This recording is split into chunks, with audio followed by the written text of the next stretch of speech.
बेटे अब यहाँ पर हमारे पास पेज नंबर 87 का क्वेश्चन नंबर 27 है, ठीक है। और इसमें ग्राफ दिया गया है और इस इक्वेशन दी हुई है हमारे पास जो y एक्सिस है वहाँ पे मोल्स दिए हैं, x एक्सिस पर हमने टाइम दिया हुआ है। टाइम के साथ हमने इस रिएक्शन को अलाउ किया कि ये इक्विलिब्रियम अटेन करे और ये हमारे पास इसकी इक्वेशन मौजूद है, ठीक है। Kc हमें फाइंड आउट करना है with the help of the graph. We will determine the values at the equilibrium, we will determine the concentrations at the equilibrium, ठीक है। यहाँ पे वॉल्यूम की जरूरत नहीं है क्योंकि moles of the reactant and product equal है।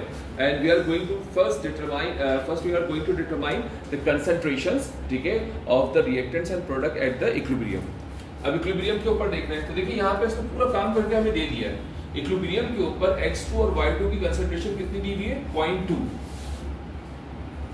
जस्ट आपको ग्राफ को ऑब्जर्व करना है, x2 y2 दोनों की कंसंट्रेशन हमें दी है 0.2 मोलर। और इसी तरह से हमारे पास जो xy है इसकी कंसंट्रेशन भी उसने खुद ही हमें दे दी है, बाकायदा से पूरा मार्क करके हमें दे दिया है। Question that is very easy.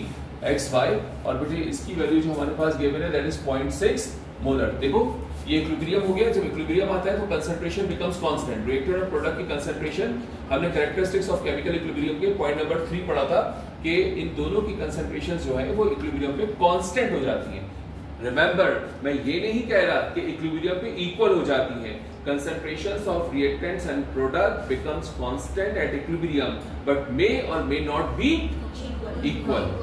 Equal होना जरूरी नहीं है, इक्वल हो भी सकती है नहीं भी हो सकती, बट दे बिकम कांस्टेंट। और बेटे उसकी वजह उसको ये ग्राफ में कैसे शो कर रहे हैं? Line becomes parallel. अब जहां से पैरेलल हो गई वहां से हमने डॉटेड लाइन ट्रेस की और ट्रेस करके हमें पहला पॉइंट मिला 0.2 पे और यहाँ पे ट्रेस की हमने ट्रेस बैक किया इसको तो हमें पॉइंट मिला 0.6 के ऊपर, राइट। तो ये हमारे पास कंसंट्रेशन ऑफ द रिएक्टेंट्स आ गई इक्विलिब्रियम के ऊपर और ये कंसंट्रेशन ऑफ प्रोडक्ट है इक्विलिब्रियम के ऊपर, जिसको हमने यहाँ मेंशन किया। And now we are going to write Kc।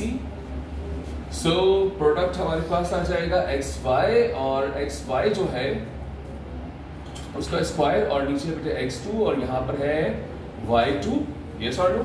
सो अब क्या हो गया यहाँ पे? y2 0.6 का स्क्वायर 0.2 बेटे 0.6 का स्क्वायर कितना हो गया? 0.36 0.04 ऐसे होगा ना बेटा। तो देखो इसको डिवाइड करोगे, ठीक है। अच्छा इसको डिवाइड करने के लिए डेसिमल को विदाउट कैलकुलेटर कैसे डिवाइड करोगे बेटे?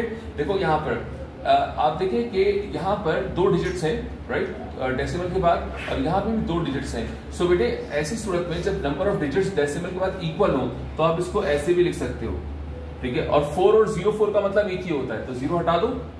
4/36 is equal to 9। So the value of Kc is 9। देखो भाई आंसर कौन सा करेक्ट है हमारे पास? Alpha bravo charlie delta charlie हमारे पास जो है करेक्ट है। नोट कर लीजिए बेटा।